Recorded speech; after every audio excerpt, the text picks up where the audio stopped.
Hello students, आज हम 11th class का हमारा चैप्टर है स्टेट्स ऑफ मैटर। इसका गैसियस स्टेट में एक नया टॉपिक डिस्कस करेंगे and that is Dalton's law.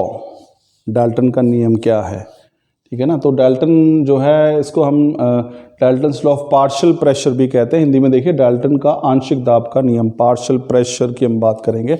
It was given by John Dalton in 1801। 1801 में जॉन डाल्टन के द्वारा नियम जो है वो दिया गया था। It's called Dalton's law of partial pressure. अब देखिए इससे पहले हम बात करेंगे Dalton's law of partial pressure. इन शब्दों को हम समझ लेंगे, पार्शियल प्रेशर क्या होता है। देखिए होता क्या है कि स्टूडेंट्स हमारे पास दो कंडीशन है। मान लीजिए कि एक मैंने बीकर ले लिया और उस बीकर के अंदर तीन गैसेस को रख लिया, ए, बी और सी। कंडीशन क्या है, वो गैसेस जो है नॉन रिएक्टिंग होनी चाहिए, यानी कि वो ए, बी और सी जो है वो आपस में रिएक्शन ना करें। तो ऐसे केस में क्या होगा हमारे पास, वो रिएक्शन आपस में रिएक्शन अगर नहीं कर रहे हैं, सो दिस मीन्स के वो नॉन रिएक्टिंग गैसेस हैं। तो वो सारे में जो टोटल प्रेशर होगा वो उन सभी का सम का, सभी गैसेस का पार्शियल प्रेशर होगा। सपोज करो ए का पार्शियल प्रेशर पी ए है, बी का पार्शियल प्रेशर पी बी है और सी का पार्शियल प्रेशर जो है पी सी है। तो टोटल प्रेशर क्या बनेगा, P A plus P B plus P C. तो जो टोटल प्रेशर है नॉन रिएक्टिंग गैसेस का वो हमेशा उनके पार्शियल प्रेशर का जोड़ होता है। तो अब समझना पार्शियल प्रेशर क्या होता है। अब बीकर वही मैंने लिया है, मैंने बाकी तीन में से दो गैस निकाल दी, सिर्फ ए को उसके अंदर रखा है।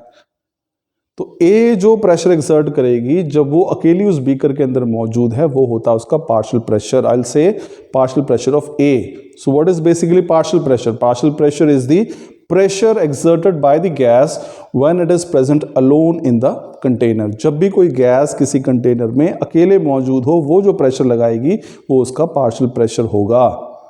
अगर बी आप प्रेजेंट है सिर्फ कंटेनर के अंदर और वो प्रेशर लगा रही है, so that will be considered as partial pressure of B. अब चलते हैं हम इस लॉ पे। लॉ कहता है in the total pressure exerted by a mixture of gases is equal to sum of partial pressure exerted by each individual gas in the mixture। और सरल भाषा में समझते हैं इसको। In a mixture of non reacting gases the total pressure exerted by all the gases is equal to the sum of the partial pressure of the individual gases.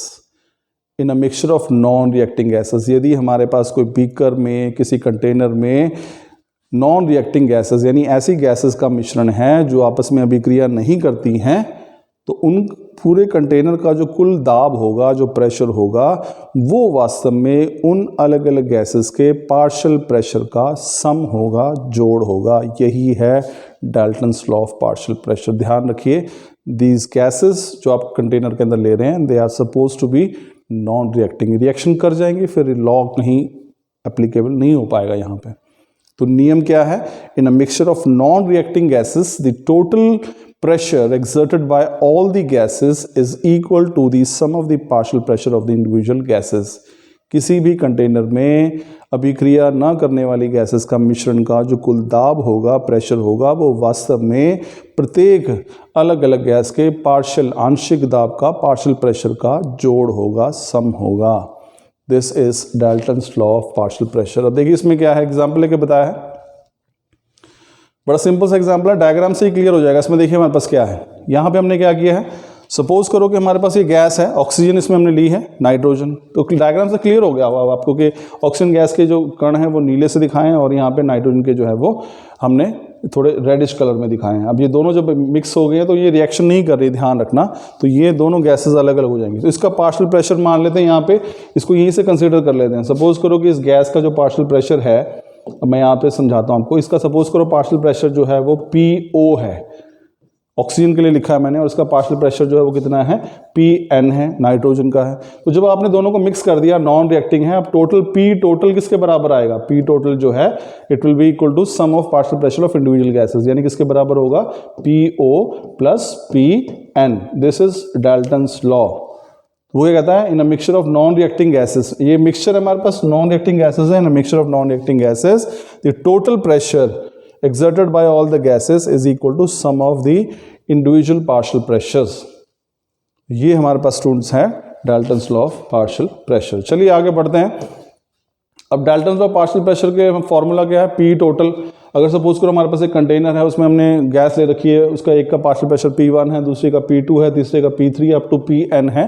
तो total pressure बनेगा वो क्या बनेगा, P1 plus P2 plus P3, उनका partial pressure का जोड़ यानी कि सम जो है that will be equal to the total pressure exerted by all the gases.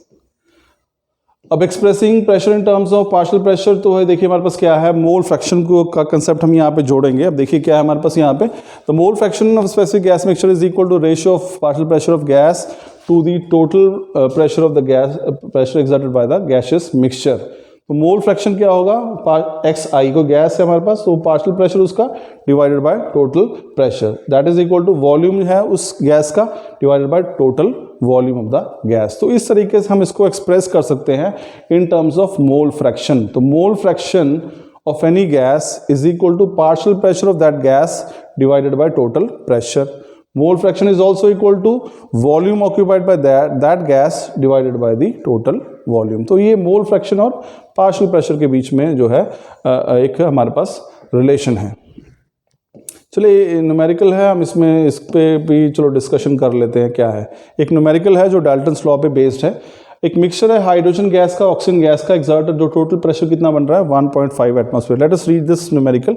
So numerical is the mixture of hydrogen gas and oxygen gas exerts a total pressure of 1.5 atmosphere. हमारे पास एक दो gases का मिश्रण है, एक hydrogen है दूसरी oxygen है, दोनों के मिश्रण से जो टोटल प्रेशर बन रहा है वो कितना है 1.5 एटमॉस्फेयर है on the walls of its container. If the partial pressure of hydrogen is 1 atmosphere, find the mole fraction of oxygen in the mixture। अब देखो टोटल प्रेशर कितना बताया 1.5, जो एक गैस है उसका पार्शियल प्रेशर हाइड्रोजन कितना बताया 1 एटमॉस्फेयर। आपसे पूछा है कि मोल फ्रैक्शन बताइए कितना है जो ऑक्सीजन का। अब देखिए क्या है, हाइड्रोजन का प्रेशर एटमॉस्फेयर 1 है, टोटल प्रेशर 1.5 है। तो डाल्टन्स लॉ अगर पार्शियल प्रेशर का लगाएंगे, टोटल प्रेशर कितना था 1.5, हाइड्रोजन का हमारे पास कितना है 1, तो ऑक्सीजन कितना बच गया 0.5। अब देखो मोल फ्रैक्शन हमने निकालने का हमने कहा था, मोल फ्रैक्शन जो है ऑक्सीजन कैसे निकालेंगे, partial pressure of oxygen divide by total pressure. तो पार्शियल प्रेशर ऑफ ऑक्सीजन कितना है हमारे पास, अगर हम बात करें दिस इज 0.5 और टोटल प्रेशर कितना था 1.5, तो आंसर कितना आएगा 0.33 मोल्स। तो इस तरह से आप मोल फ्रैक्शन जो है निकाल सकते हैं। इस तरह से मोल फ्रैक्शन सिर्फ ऑक्सीजन का नहीं हाइड्रोजन का भी निकाला जा सकता है। चलिए तो स्टूडेंट्स आई एम श्योर कि आपको समझ में आएगा कि Dalton's law of partial pressure क्या है। फिर से इसको एक बार रिपीट करता हूँ। Dalton's law of partial pressure is states that in a mixture of non reacting gases the total pressure exerted by all the gases that is equal to the sum of the individual partial pressure. किसी भी gas के जो मिश्रण होता है जो आपस में अभिक्रियाएं नहीं करती हैं, उन सभी का जो कुल दाब है, जो प्रेशर है, वो वास्तव में अलग अलग गैसेस के पार्शियल प्रेशर का जोड़ होगा, सम होगा। Thank you students.